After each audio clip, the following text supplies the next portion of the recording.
जब इतना बड़ा इवेंट किया, भोले बाबा सबके थे, तो उनको एक वीडियो वायरल करनी चाहिए थी इस बात के लिए कि भाई मैंने जो किया है वो मेरी गलती से नहीं हुआ, या कुछ भी कहना चाहिए था, आना चाहिए था उनको सामने। लेकिन वो तो बिल्कुल चुप हो गए, बंद हो गए। उनके लिए है और उनके लिए पब्लिक मर भी गई और वो आके उनको देख भी नहीं रहे, कुछ उनका वो नहीं कर रहे। लोग ऑब्जेक्शन क्यों नहीं कर रहे इस बात के लिए? बाबा के खिलाफ कोई ऑब्जेक्शन क्यों नहीं कर रहे? अभी तक उनके खिलाफ FIR तक दर्ज नहीं हुई है। लोग उनके खिलाफ कुछ कह रहे हैं कि बाबा ने तो कुछ ऐसा नहीं किया। अरे उन्होंने नहीं किया तो उन्होंने कोई व्यवस्था भी तो नहीं की थी। जनता पब्लिक के लिए कोई व्यवस्था भी तो नहीं थी। वहाँ पे बहुत गर्मी थी, सब लोगों का दम घुट रहा था। कुछ लोग बोल रहे कि वहाँ दम घुट रहा था। तो जब बताइए वहाँ स्थिति ऐसी थी तो वहाँ हॉस्पिटलों में तो इतनी सुविधा देनी चाहिए। 2 जुलाई की दोपहर को एक बड़ा दुखद हादसा होता है हाथरस में। वहां पर भगदड़ में करीब 121 लोगों की मौत हो जाती है और 18 लोग घायल हो जाते हैं। इस वक्त मैं मौजूद हूं हाथरस में और ये परिवार आप मेरे साथ यहाँ पर देख सकते हैं। इस परिवार से एक सदस्य की जान गई है और इसी परिवार से अभी थोड़ी देर पहले राहुल गांधी मिलकर गए हैं। तो आइए इस परिवार से हम बातचीत करते हैं और जानते हैं कि राहुल गांधी ने इनसे क्या कुछ कहा और इनकी आप बीती भी जानते हैं। आपके घर से जो डेथ हुई वो आपकी क्या लगती थी? मम्मी थी मेरी। आपकी मम्मी थी, आप उनकी बेटी हैं, ठीक है। अच्छा ये बताइए, आपकी जो मम्मी थी, आपके घर से कितने लोग भोले बाबा के भक्त हैं?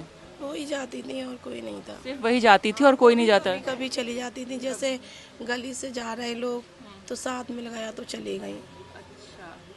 कभी कभी वो चली जाती थी। राहुल गांधी अभी आपसे मिले, काफ़ी देर बैठे आप लोगों के साथ, कुछ आश्वासन, कुछ बात की? दिया, बहुत अच्छे इंसान है वो।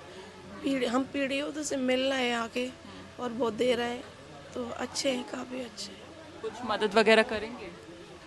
अब वो कह रहे थे आगे करते हैं, बात करते हैं आगे। मैंने सुना है, बोला है उन्होंने कि संसद में बात संसद में बात उठाएंगे। मुआवजा वगैरह की बात हाँ, उसे वो कहा था कि इसको बढ़ाना चाहिए बढ़ाना चाहिए। और उनका भी कहना चाहिए। हम लोग भी कह रहे हैं, आम इंसान की क्या कीमत है, बताओ, ये कीमत है। सूचना कैसे मिली कि ये सब हो गया? जो यहाँ पे पास में लोग गए थे ना, तो उनमें से थे, तो उन्होंने बताई थी कि ऐसा ऐसा हादसा हो गया है। अच्छा। भाई के पास फ़ोन आया, फिर वहाँ गए थे। वहाँ जाकर नहीं देखा, सिकंदरा राव में हॉस्पिटल था, वहाँ पड़ी थी, वहाँ पे ला के डाल दिया था। तो वहाँ पे कोई सुविधा नहीं थी, ना कोई लाइट, ना पंखा, कुछ नहीं। डॉक्टर भी एक थे शायद, और इतनी सारी बॉडियों को कैसे कौन देखेगा? वहाँ कुछ ऐसी व्यवस्था नहीं थी। कितने बजे आप वहाँ पहुँची थी? वहाँ पहुँचे थे 4 बजे करीब पहुँचे थे। भाई पहुँचा था मेरा। कितने बजे करीब होंगे? 4? हाँ, 4, साढ़े 3, 4 शाम का टाइम था। तो वहाँ पे मतलब वो घायल थी या वहाँ पे मतलब उनकी मौत हो? पहले तो उन्हें खेत से उठाया था, हाँ। फिर हॉस्पिटल में डाला। नहीं, जो सिकंदर राव में जो ड्रामा सेंटर है वहाँ पे वो बेहोशी की हालत में पहुँची थी या वहीं पे डेड हो चुकी थी? डैड उनकी वहीं हो गए थे। ड्रामा सेंटर में मतलब कोई व्यवस्था नहीं दिखी? वहाँ पे नहीं थी कुछ। वहाँ बता रहे लोग सिर्फ एक ही डॉक्टर थे और एक ही नर्स थी, जो और मतलब लाशों को देख के और घबरा गए वो लोग। हो गई थी, जो नर्स थी वो बेहोश हो गई थी। वो बिल्कुल भी वहाँ नहीं थी। पंखे, लाइट वगैरह वहाँ कुछ पे नहीं ना था तो कोई ऐसा ट्रीटमेंट था। जो इतना बड़ा इवेंट किया, कम से कम लोगों को ये सोचना चाहिए था कि हमें वहाँ एम्बुलेंस वगैरह रखनी चाहिए। जब इतनी जनता है, जरूरी नहीं कि भगदड़ होगी जब भी डॉक्टर के पास जाया जाएगा। वैसे भी बहुत गर्मी थी, लोग बेचैन हो जाते हैं, तब भी हमें हॉस्पिटल में ये इंतज़ाम रखना चाहिए कि डॉक्टर होने चाहिए, नर्सेज होनी चाहिए और भी काफ़ी ट्रीटमेंट होने चाहिए। पर वहाँ ऐसा कुछ भी नहीं था। वहाँ एक नर्स थी, बताया जा रहा है कि वो भी बेहोश हो गई थी मरीजों को देख के। जब उन्होंने सारी डेड बॉडियों को देखा कि यहाँ बहुत ज़्यादा है, तो वो भी बेहोश हो गई थी। आपके परिवार से उस टाइम उस वक्त कौन कौन था? वो मेरे परिवार से मेरे हस्बैंड थे और भी भाई लोग थे, बस। अच्छा, तो उन्होंने बताया? उन्होंने बताया। ऑक्सीजन वगैरह था वहाँ कुछ पे? नहीं थी ऑक्सीजन वगैरह, वही तो बोल रही हूँ, कोई फैसिलिटीज़ वहाँ थी नहीं जिससे कि मरीज़ का थोड़ा बहुत इलाज हो सकता था, जिससे से उसकी जान थोड़ी बहुत अगर उसके अंदर होती भी तो वो ऑक्सीजन के द्वारा थोड़ी बहुत उसको मिल जाती तो वो बच सकता था। पर वहाँ ऐसा कुछ भी नहीं था। सब कुछ मतलब ये भी नहीं था कि कोई ऐसी सुविधा होती कि जिसे थोड़ा बहुत उम्मीद होती कि जो लोग थोड़ी बहुत सांस रुक जाती हैं, बंद हो जाती है उनकी, तो अगर उन्हें ट्रीटमेंट सही तरीके से मिल जाता थोड़ा बहुत तो शायद वो जीवित हो सकते थे। वो करना चाहिए था ना, वहाँ पे पब्लिक काफ़ी थी, तो कुछ भी मैनेज नहीं था। अब ये जो भोले बाबा हैं, इन पे हालांकि अभी तक FIR दर्ज नहीं हुई है और दूसरा ये अब तक दिखाई नहीं दे रहे हैं। 2 तारीख के दोपहर में हादसा होता है, 5 तारीख हो चुकी है, 5 जुलाई, तीसरा दिन।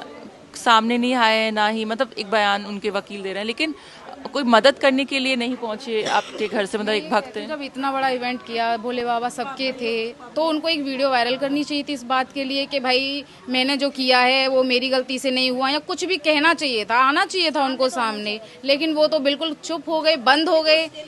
उनके लिए रही है और उनके लिए पब्लिक मर भी गई और वो आके उनको देख भी नहीं रहे, कुछ उनका वो नहीं कर रहे। उम्र आपने करीब 55 बताई थी। जी बहुत ज़्यादा उम्र, मतलब एक होता ना कि अभी और लंबा। जी सकती थी वो तो। और कितने भाई बहन हैं आपको? 2 भाई 2 बहन। कभी कुछ उम्मीद लगी राहुल गांधी से मिलने के बाद आप लोगों को? अनुशासन दिया है, देखो अब संसद में बात रखेंगे इस चीज़ की। उन्होंने कहा है कि इन लोगों के लिए रोजगार होना चाहिए, अगर रोजगार नहीं है तो आप इनके मुआवजे की वो हमारी बात करेंगे। इसी तरीके की वो बात करके गए हैं, देके गए हैं कि हम कुछ ना कुछ तो कराएंगे आप लोगों के लिए, रखेंगे आपकी बातों को, जिस तरीके की आपकी स्थिति है। भाई कोई करने वाला तो है नहीं है, ना था, वैसे भी बहुत स्थिति खराब है, और ऐसे में ऐसा हादसा बहुत बड़ी बात है हम सब लोगों के लिए। हमारी माँ थी, बुजुर्ग थी, बड़ी थी, घर में सबसे ज़्यादा मेन वही थी, और ऐसे हादसे के बाद हम सब लोग बहुत शॉकिंग। आपकी सासू माँ? हाँ, बहुत ज़्यादा शौक में है कि भाई ऐसे कैसे हो गया अचानक से, जबकि मतलब सुबह मॉर्निंग में अच्छे से गई हैं, अच्छे से सब कुछ हुआ है, और ऐसी कभी उम्मीद नहीं थी कि मतलब एकदम अचानक से उनके साथ ऐसा हादसा हो जाएगा। भाई बड़ी थी हमारे घर में, सबसे हमारी पूजनीय थी, और उनके साथ ऐसा हो गया, हमें इस बात का बहुत गम है। और सबसे बड़ी बात यह है कि इस बात को हम इसलिए और ज़्यादा गंभीरता से लेने हैं कि लोग ऑब्जेक्शन क्यों नहीं कर रहे इस बात के लिए, बाबा के खिलाफ कोई ऑब्जेक्शन क्यों नहीं कर रहे। अभी तक उनके खिलाफ FIR तक दर्ज नहीं हुई है, लोग उनके खिलाफ कुछ कह रहे हैं कि बाबा ने तो कुछ ऐसा नहीं किया। अरे उन्होंने नहीं किया तो उन्होंने कोई व्यवस्था भी तो नहीं की थी, जनता पब्लिक के लिए कोई व्यवस्था भी तो नहीं थी। वहाँ पे बहुत गर्मी थी, सब लोगों का दम घुट रहा था, कुछ लोग बोल रहे कि वहाँ दम घुट रहा था। तो जब बताइए वहाँ स्थिति ऐसी थी तो वहाँ हॉस्पिटलों में तो इतनी सुविधा देनी चाहिए। अभी गर्मी का मौसम है, उमस तो वैसे ही है, वैसे ही बहुत ज़्यादा है, और वो इतने खुले ग्राउंड में था कि वहाँ तो इतनी गर्मी थी कि लोग खुद ही बेचैन हो रहे थे, बेहाल हो रहे थे, लेकिन उसके बाद भी कोई सुनवाई नहीं थी वहाँ पे, सब ऐसे ही रहा वहाँ पे उन लोगों का। ये जो है उनकी बेटी है जिनकी जो इस हादसे में जिनकी जान चली गई है, तो अभी फिलहाल तो मनोस्थिति में समझ सकते हो, क्योंकि माँ है आपकी। कहना चाहिए सरकार से, CM से? बोल दे डोले, तू ही बोल दो, ये भी बेटी है मेरी। जी को कुछ कहना चाहेंगे? उनसे मांग आपकी या मांग यही है कि हमारा परिवार बिखर गया है, इनके लिए कुछ मिले, रोजगार मिले।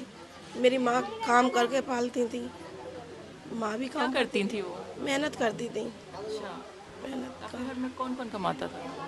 भाई भी कमाते, माँ भी कमाती, पिताजी नहीं थे मेरे, वो बहुत छोटे पे, हम बहुत छोटे छोटे थे, उन्होंने ही हमें पाला मेहनत कर करके, पहले ही चले गए थे।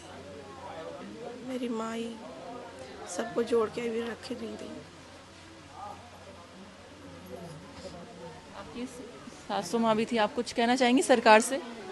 मैं बस यही कहना चाहूँगी कि उनके खिलाफ इस चीज़ की दर्ज हो रिपोर्ट, ताकि ऐसा इवेंट दोबारा ना हो, और ऐसे बहुत सी माएँ, किसी की माँ, किसी का भाई, किसी के बच्चे दोबारा इस तरीके से मृत्यु उनकी ना देखनी पड़े हमें। मेरा बस यही है कि उनको जल्द से जल्द पकड़ा जाए, उनसे पूछा जाए कि इतने सारे लोगों का वो क्या जवाब देंगे, इतनी मौतों का क्या जवाब देंगे। हम हैं, हम जैसे बहुत हैं, बस ये है कि ऐसा दोबारा नहीं होना चाहिए, ये चीज़ को रोक लगा देनी चाहिए कि ये ऐसा दोबारा ना हो, इतना बड़ा इवेंट दोबारा ना हो, और ऐसे लोग पागल हो जाते हैं इस तरीके से, ये सब बंद हो, ये दोबारा नहीं होना चाहिए बस।